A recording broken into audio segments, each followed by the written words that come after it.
Hello everyone and welcome to the bank IQ। मेरा नाम है तरुण और अब हम करेंगे पजल का सेट नंबर 26। तो देखते हैं इसमें पजल क्या गिवन है। ओके, सो ये आपके पास पजल है, इसका आप स्क्रीनशॉट ले लीजिए। ठीक है, इसके आप क्वेश्चंस भी हैं, उनको भी ध्यान से देखिए। ओके, ये आपके स्टार्टिंग के 3 क्वेश्चंस हैं, इसका आप स्क्रीनशॉट ले लीजिए। ओके, ये 2 क्वेश्चंस और हैं, इनका भी स्क्रीनशॉट ले लीजिए। ओके, अब क्वेश्चंस करते हैं। देखिए, सो सबसे पहले तो मैं आपको समझाना चाहता हूँ कि इस पजल में दिया क्या हुआ है। आई मीन इसका जो इंट्रोडक्शन है उसमें क्या क्या दिया हुआ है, इसको ध्यान से समझिएगा। काफ़ी अलग टाइप की पजल है, तो हो सकता है एक बार में समझ में ना आए। ठीक है, तो देखिए इसमें दिया क्या हुआ है। उसने हमसे बोला है recently the answers of a test held nation wide were leak to a group of unscrupulous people. The investigation agency has arrested the mastermind and 9 of other people, उनके नाम यहाँ पर दिए हुए हैं, in this matter। ओके, सो है क्या, मैं आपको इसको थोड़ा सा ठीक से समझाने की कोशिश करता हूँ कि एक नेशन वाइड टेस्ट था जो कि जिसका जो आंसर शीट थी वो क्या हो गई, वो लीक हो गई। ठीक है, और जो आंसर शीट लीक करी वो किसने करी, वो एक मास्टरमाइंड ने करी। ठीक है, और उसने प्रॉफिट के लिए क्या करा, आगे 9 लोगों को उसको बेच दिया। ठीक है, उसने क्या करा, उसने मतलब सारे 9 लोगों को नहीं बेचा ना, उसने स्टार्टिंग में कुछ लोगों को बेचा, उन लोगों ने प्रॉफिट के लिए आगे कुछ लोगों को बेचा। तो इस तरीके से क्या हुआ, एक चेन बनती गई। समझ में आया ना, मतलब मास्टरमाइंड के पास क्या आया, आंसर किया है। ठीक है, उसने क्या करा, उसने आगे कुछ लोगों को दे दिया। ठीक है, और उन लोगों ने क्या करा, प्रॉफिट के लिए आगे कुछ लोगों को दे दिया। ठीक है, आगे उसने क्या बताया हमसे, interrogating them the following fact have been obtained regarding their operation. Okay, और उनको इंट्रोगेट किया गया, जिससे कुछ उनके बारे में, उनके जो ऑपरेशन करते थे, कुछ जानकारी मिली। क्या जानकारी थी, initially the mastermind obtains the correct answer key. Okay, starting में मास्टरमाइंड क्या करता है, वो आंसर की को लेता है। All the other creates their answer sheet in the following manner, और बाकी के जितने भी लोग हैं वो अपने आंसर शीट को इस तरीके से बनाते हैं। क्या, they obtain the answer key from 1 or 2 people who already possesses the same। okay, उसने क्या बोला कि वो क्या करते हैं, वो एक पर्सन से या फिर 2 पर्सन से आंसर शीट को लेते हैं। ध्यान से समझिएगा, किससे, या तो कोई एक पर्सन से लेगा या फिर 2 पर्सन से लेंगी शीट्स। ठीक है, उसके बाद these people are called his or her source. Okay, और ये जो लोग हैं, मतलब ये जिनसे उन्होंने वो आंसर शीट को लिया, ठीक है, वो क्या कहलाते हैं, वो सोर्सेज कहलाते हैं। क्या कहलाते हैं, वो सोर्सेज कहलाते हैं। ठीक है, उसके बाद if the people has 2 sources, अगर किसी पर्सन के 2 सोर्सेज हैं, मतलब क्या कि उन्होंने अगर 2 लोगों से आंसर शीट ली है। ठीक है, इन दैट केस क्या होगा, then he or she compares the answer keys obtain from both the sources. Okay, वो क्या करता है, अगर उसने 2 लोगों से शीट्स ली है तो वो क्या करेगा, दोनों के आंसर शीट्स को चेक करेगा। ठीक है, उसके बाद if the key to a question from both the sources is identical, it is copied, otherwise it is left blank. Okay, वो क्या करता है, जैसे कि ये पर्सन है, मान लेते हैं। ठीक है, इसने इससे और इससे आंसर शीट को लिया। ठीक है, 2 आंसर शीट इसके पास आ गई। अब ये क्या करेगा, एक एक क्वेश्चन को मैच करेगा। जो जो क्वेश्चन मैच हो जाएंगे, दोनों में आइडेंटिकल होंगे, उनको तो वो लिख लेगा, बट जहां पर आइडेंटिकल नहीं होंगे, ठीक है, उनको वो क्या करता है, वो खाली छोड़ देता है। ठीक है, समझ में, वो क्या करता है, ब्लैंक छोड़ देता है। अच्छा, उसके बाद उसने बोला if the person has only 1 source, he or she copies the source answer into his or her copy. Okay, अगर किसी एक पर्सन का सिर्फ एक सोर्स है, ठीक है, मान लेते हैं ये पर्सन है आपके पास ए। ठीक है, इसका सिर्फ एक सोर्स है, मान लेते हैं क्या, बी। तो वो क्या करेगा, जो भी इसके आंसर्स होंगे सारे के सारे वो कॉपी कर लेगा। ठीक है, आगे उसने क्या बोला, finally each person compulsorily replaces one of the answers, not a blank one. Okay, और वो क्या करता है, एंड में जितने भी आंसर्स होते हैं, ठीक है, उनमें से एक आंसर को वो क्या कर देगा, वो रिप्लेस कर देगा। किस लिए, जिससे कि वो पकड़ा ना जाए। मतलब क्या, अगर आपने जितने भी क्वेश्चंस है सबके सब क्वेश्चंस अगर करेक्ट कर दिए, इन दैट केस आपके चांसेस ज़्यादा हो जाएंगे ना पकड़ने के, और दूसरों को शक ज़्यादा हो जाएगा। तो वो क्या करते थे, जितने भी क्वेश्चंस हैं सारे क्वेश्चंस कॉपी कर लेते थे, बट एंड में क्या करते थे, एक आंसर को वो अपनी तरफ से गलत कर देते हैं। ठीक है, आगे उसने क्या बताया, ओके ठीक है, the paper contained 200 questions, so the investigative agencies has ruled out the possibility of 2 or more of them introducing wrong answers to the same question। Okay, और उसने क्या बोला, उसने हमसे ये चीज़ बोली है कि पेपर में टोटल 200 क्वेश्चन है। ठीक है, तो जो इन्वेस्टिगेटिव एजेंसी है वो क्या करती है, वो उस पॉसिबिलिटी को हटा देती है जिसमें 2 या 2 से ज़्यादा लोग क्या करें, वो सेम रॉन्ग आंसर को इंट्रोड्यूस करें। मतलब फॉर एग्जाम्पल जैसे कि मान लेते हैं ए और सी की बात कर लेते हैं। ठीक है, ए का मान लेते कोई एक सोर्स है, उसने उससे आंसर्स को कॉपी किया। ठीक है, इसके बाद क्या करा उसने, सारे आंसर्स को कॉपी कर लिया, और एक इसने गलत आंसर कर लिया। मान लेते हैं कौन सा, 50th क्वेश्चन इसने क्या करा, गलत कर लिया। ठीक है, सी की बात कर लेते, सी ने भी क्या करा, उसने भी किसी एक पर्सन से आंसर शीट को लिया और क्वेश्चन को उसने क्या कर दिया, नोट डाउन कर लिया। अब ये भी क्या करेगा, एक आंसर को चेंज करेगा। ठीक है, तो अब आपके पास क्वेश्चन कितने, 200 है ना, तो ऐसी बहुत कम पॉसिबिलिटी होगी जिस केस में ये अगर आंसर को चेंज करता है तो वो कौन सा वाला ही हो, वो 50th ही हो। समझे इस बात को, मतलब 200 क्वेश्चन है तो हो सकता है ये कौन सा क्वेश्चन को चेंज कर दे, 59 क्वेश्चन को चेंज कर दे, हो सकता है ये कोई और क्वेश्चन मतलब 101 को चेंज कर दे, किसी और क्वेश्चन को वो रॉन्ग कर सकता है। ऐसा ज़रूरी नहीं है, हम इस पॉसिबिलिटी को हटा देते हैं कि ये पर्सन भी 50th क्वेश्चन को रॉन्ग करेगा अपनी तरफ से। ठीक है, आई होप ये चीज़ आप समझ रहे होंगे, है ना। आगे उसने क्या बोला, the investigative agency has a copy of a correct answer key and has tabulated following data, the data represent question numbers. Okay, और उसने क्या बोला कि इन्वेस्टिगेटिव एजेंसी के पास एक कॉपी है किसकी, करेक्ट आंसर शीट की। ठीक है, वो क्या करते हैं, वो इस आंसर शीट से एक टेबल बनाते हैं, और इस टेबल में क्या रिप्रेजेंट हो रहा है, क्वेश्चन नंबर रिप्रेजेंट हो रहा है। ठीक है, आई होप यहाँ तक सारी चीज़ें आपको क्लियर हुई होंगी। ठीक है, अब क्या करते हैं, इसकी आंसर की पर आते हैं और जो उन्होंने टेबल बनाई है उसको ठीक से समझते हैं। देखिए, ओके, सो ये आपके पास उन्होंने क्या करा, एक टेबल बनाई। इस टेबल में यहाँ पर क्या है, वो नाम दिए हुए हैं 9 लोगों के।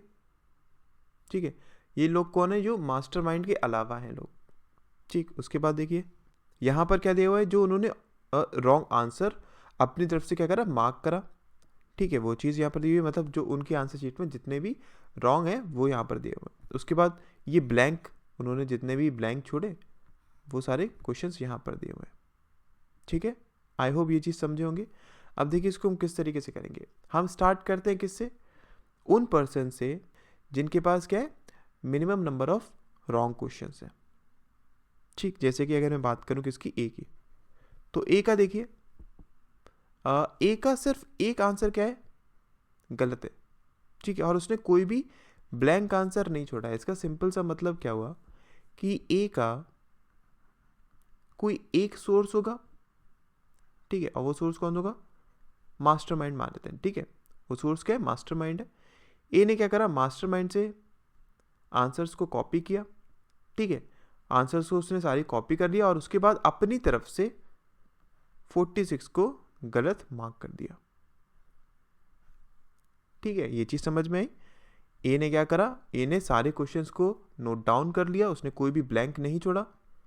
ठीक है, और अपनी तरफ से 46 को इंट्रोड्यूस कर दिया उसने as a wrong answer. Fine, अच्छा। सिमिलरली अगर मैं बात करूं, देखिए अगर हम बात करें किसकी, डी की, तो डी का भी यही सेम केस है। क्या, उसका भी एक गलत आंसर है और कोई भी ब्लैंक नहीं है। इसका सिंपल सा मतलब ये होगा क्या कि ए का भी, सॉरी डी का भी एक ही सोर्स होगा।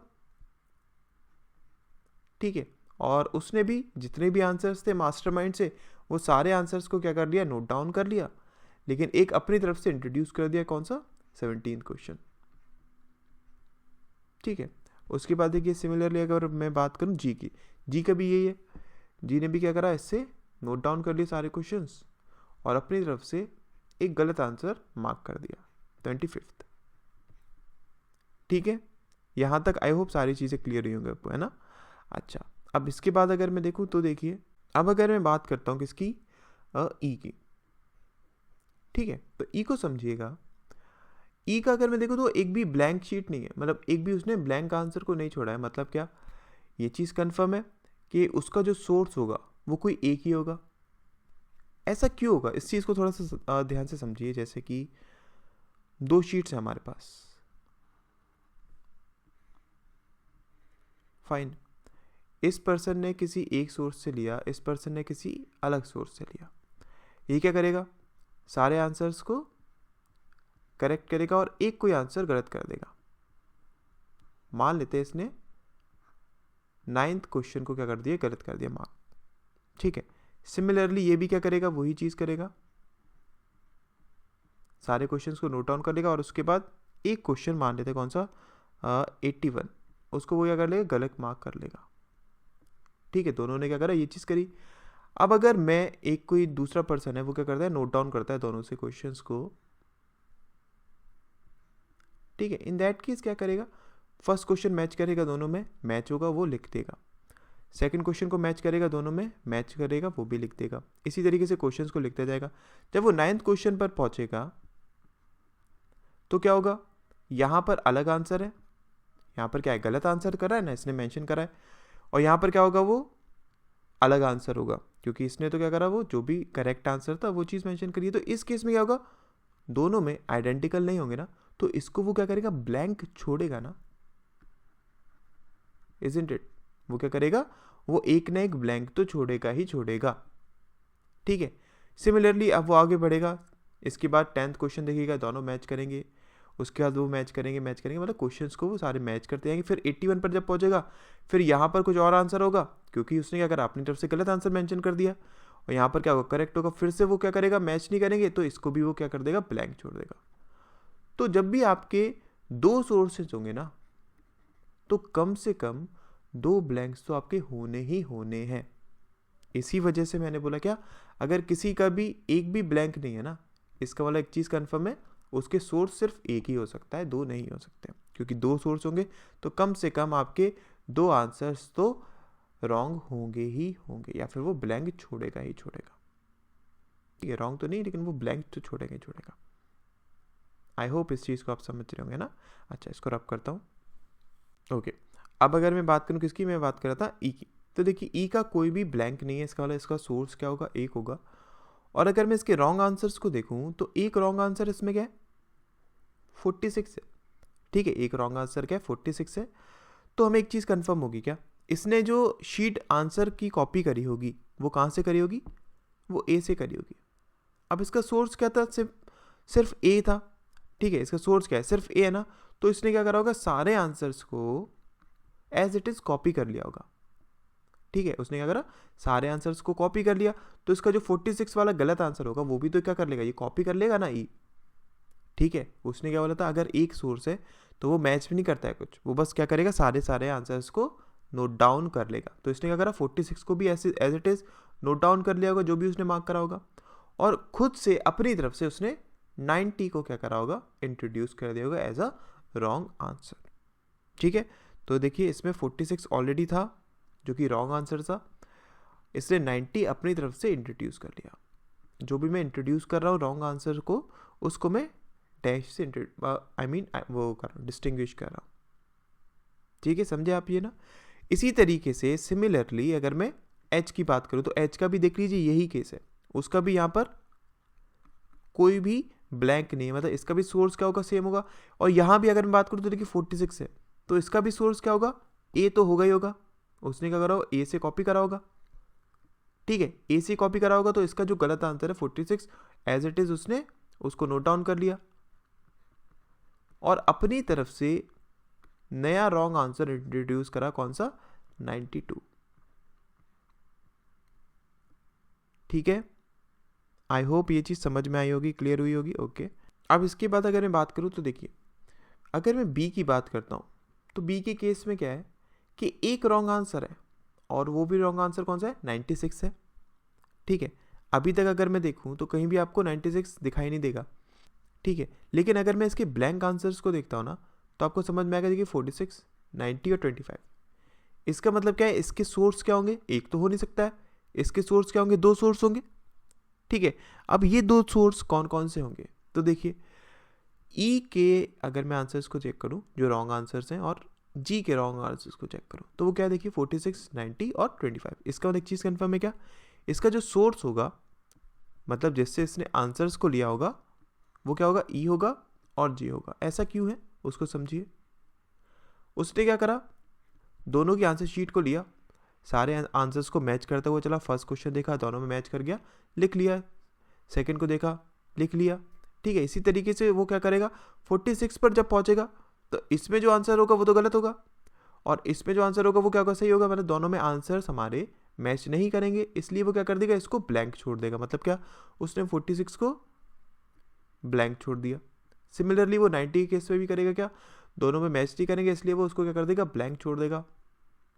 25 को भी वो क्या करेगा, सिमिलरली ब्लैंक छोड़ देगा। ठीक है, उसने क्या करा, इन सबको ब्लैंक छोड़ दिया। और फिर अब इसे क्या करना है, अपनी तरफ से खुद से एक रॉन्ग आंसर को इंट्रोड्यूस करना होगा ना। तो इसने वो कौन सा रॉन्ग आंसर इंट्रोड्यूस करा, 96। मतलब क्या, इसने 96 रॉन्ग आंसर अपनी तरफ से इंट्रोड्यूस किया। ठीक है, समझ में आया, क्लियर हुआ ना। अच्छा, अब सिमिलरली अगर मैं बात करूं किसकी, आई की, तो आई का भी देखिए, आई का भी सेम केस है थोड़ा सा हमारा। उसने भी 3 ब्लैंक्स छोड़े। ठीक है, इसका उसके भी सोर्स क्या होंगे, 2 सोर्स होंगे और अपनी तरफ से उसने गलत आंसर कौन सा इंट्रोड्यूस करा है, 27। तो इसकी अगर मैं ब्लैंक आंसर्स की बात करूँ तो 17, 46 और 90। मतलब क्या, ई और डी, इसके जो सोर्स होंगे वो ये दोनों होंगे। ठीक है, इसने क्या करा, ई से और डी से दोनों से आंसर शीट ली, दोनों को मैच कराया। फर्स्ट क्वेश्चन मैच कर गया, सेकंड क्वेश्चन मैच कर गया, थर्ड क्वेश्चन मैच कर गया, उसको नोट डाउन करता गया। ठीक है, लेकिन जब वो 46, 90 और 17 पर पहुंचेगा, इन दैट केस दोनों के आंसर्स क्या होंगे, अलग अलग होंगे ना, तो वो उनको क्या कर देगा, ब्लैंक छोड़ देगा। ठीक है, तो आई उसने ब्लैंक किसको छोड़ा, 17 को, 46 को और 90 को। ठीक है, उसके बाद अपनी तरफ से एक गलत आंसर को इंट्रोड्यूस करा और वो गलत आंसर क्या है, 27। ठीक है, समझ में आया, क्लियर हुआ।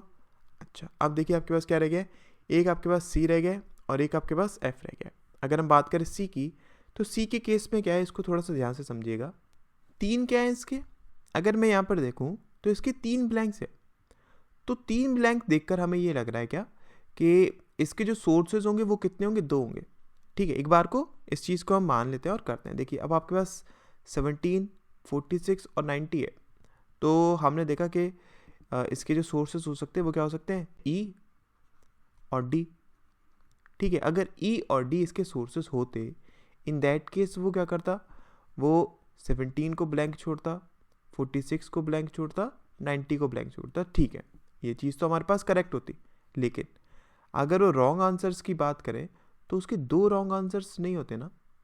वो अपनी तरफ से तो सिर्फ एक ही आंसर को क्या कर सकता है, इंट्रोड्यूस कर सकता है। 2 आंसर्स को तो गलत को इंट्रोड्यूस करेगा नहीं, इजंट इट। और ई और डी में अगर मैं बात करूँ तो 56 तो दोनों का ही सही होगा ना, उसको तो उसे एज इट इज उतारना चाहिए था और वो भी करेक्ट। लेकिन इसके हिसाब से वो क्या आ रहा है, गलत आ रहा है। इसका मतलब क्या है कि इसके ई और डी सोर्सेज नहीं होंगे।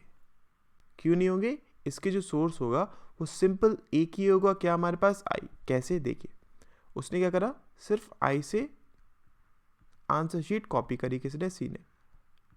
ठीक है, अब इसने क्या करा, जो भी आई के क्वेश्चंस थे वो सारे आई के क्वेश्चन इसने यहां पर नोट डाउन कर लिए। मतलब क्या, आई की आंसर शीट में 17 क्या होगा, ब्लैंक होगा, तो इसने इसको ब्लैंक छोड़ दिया। 46 क्या होगा, ब्लैंक होगा, इसको भी ब्लैंक छोड़ दिया। 90 क्या होगा, ब्लैंक होगा, इसको भी ब्लैंक छोड़ दिया। ठीक है, उसके बाद 27 को इसने उतारा, वो गलत था, तो इसमें भी गलत हो जाएगा। और खुद से इसने अपनी तरफ से 56 को गलत इंट्रोड्यूस कर दिया। ठीक है, तो सी का सोर्स क्या होगा, सिर्फ आई होगा। आई होप ये चीज़ आप समझे होंगे, है ना। अच्छा, इसके बाद देखिए अब अगर बात करें तो हमारे पास एफ रह गया है। एफ की अगर मैं बात करूँ तो देखिए एफ के पास 2 ब्लैंक है हमारे पास, क्या, 92 और 90। मतलब इसने जिस किसी से भी कॉपी करा उसमें ये दोनों क्या होने चाहिए, ब्लैंक तो होने ही चाहिए। ठीक है, लेकिन फिर मैं अगर यहाँ देखूँ तो 2 इसके पास क्या है, 2 ब्लैंक है, 92 और 90। मतलब इसने जिस किसी से भी कॉपी करा उसमें ये दोनों क्या होने चाहिए, ब्लैंक तो होने ही चाहिए। ठीक है, लेकिन फिर मैं अगर यहाँ देखूँ तो 2 इसके पास क्या है, रॉन्ग आंसर्स है, ठीक है। अगर 2 रॉन्ग आंसर्स हैं और यहाँ पर 2 ब्लैंक है, इसका मतलब क्या हुआ, अगर मैं यहाँ पर देखूँ तो देखिए इसने कॉपी किससे करा होगा, एच और ई से। ऐसा क्यों है, इसने एच और ई से कॉपी करा, तो देखिए आंसर्स को मैच करेगा, सारे आंसर्स क्या होंगे, फर्स्ट आंसर मैच कर जाएगा, सेकंड आंसर मैच कर जाएगा। अब मैं जब 46 पर पहुँचूंगा तो 46 यहाँ भी है, 46 यहाँ भी है, दोनों गलत है, लेकिन एफ को तो पता ही नहीं है ना कि ये गलत है। वो क्या करेगा, वो तो सेम उसने आइडेंटिकल देखा, वो नोट डाउन कर लेगा इसको। मतलब क्या, इसका जो एक गलत आंसर है वो कौन सा है, 46 है, ठीक है। बाकी जब वो 92 पर पहुंचेगा तो इसमें अलग आंसर होगा, इसमें अलग आंसर होगा, तो वो क्या करेगा, उसको ब्लैंक छोड़ देगा। सिमिलरली 90 को भी वो क्या करेगा, ब्लैंक छोड़ देगा, और अपनी तरफ से एक और गलत आंसर को वो इंट्रोड्यूस कर देगा। वो कौन सा होगा, 14। तो इसने कौन सा गलत आंसर इंट्रोड्यूस करा, 14 इंट्रोड्यूस करा, ठीक है। तो सारे हमने जितने भी हमारे पास 9 थे, हमने सबका एक चार्ट बना लिया, क्या कि मास्टरमाइंड से किसने लिया, ए, डी और जी ने, ठीक है। उसके बाद फिर बी ने किससे लिया, बी का जो सोर्स था वो ई और जी था, आई का जो सोर्स था वो ई और डी था, सी का जो सोर्स था वो सिर्फ और सिर्फ आई था, एच का सोर्स ए था, ई का सोर्स ए था, और अगर बात करूँ एफ का सोर्स क्या था, एच और ई था। अब इसी पर बेस्ड क्वेश्चन है, तो देखिए उन क्वेश्चंस को करते हैं। ओके, सो फर्स्ट क्वेश्चन क्या है, उस टाइम से बोला है which among the following must have 2 sources. Okay, इन चारों में से कौन सा ऐसा है जिसके 2 सोर्सेज होंगे। तो देखिए ए, इसका तो एक सोर्स है, बी इसके 2 सोर्स है, सी इसका एक सोर्स है, डी का भी एक सोर्स है, इसका क्या है, इसका राइट आंसर हो जाएगा बी, ठीक है। सिमिलरली अगर मैं बात करूँ इसकी, how many people excluding the mastermind, ठीक है, needed to make answer keys before C could make his answer key. Okay, तो सी से पहले कितने ऐसे लोग होंगे जो आंसर शीट को बनाएंगे। तो देखिए सी से पहले एक तो आई बनाएगा, और आई से पहले कौन कौन बनाएगा, ई, डी और ए, मतलब क्या टोटल 4 लोग बनाएंगे, ठीक है। उसके बाद देखिए both G and H were source two. Okay, तो जी की अगर मैं बात करूँ, जी मास्टरमाइंड का सोर्स था, मतलब मास्टरमाइंड जी का सोर्स था, और एच की अगर बात करूँ तो एच इसका सोर्स कौन सा है, ए है। दोनों के सोर्सेज क्या है, अलग अलग है ना, तो इसका राइट आंसर क्या हो जाएगा, D1 is the right answer, ठीक है। सो आई होप जितने भी आज हमने क्वेश्चंस किए वो आपको क्वेश्चन समझ में आए होंगे, और ये पजल क्लियर हुई होगी कि किस तरीके से हमने इसको अप्रोच किया है। तो डिफरेंट पजल है, तो इसको आराम से समझने की कोशिश करिएगा एक बार और, ठीक है। Thank you so much.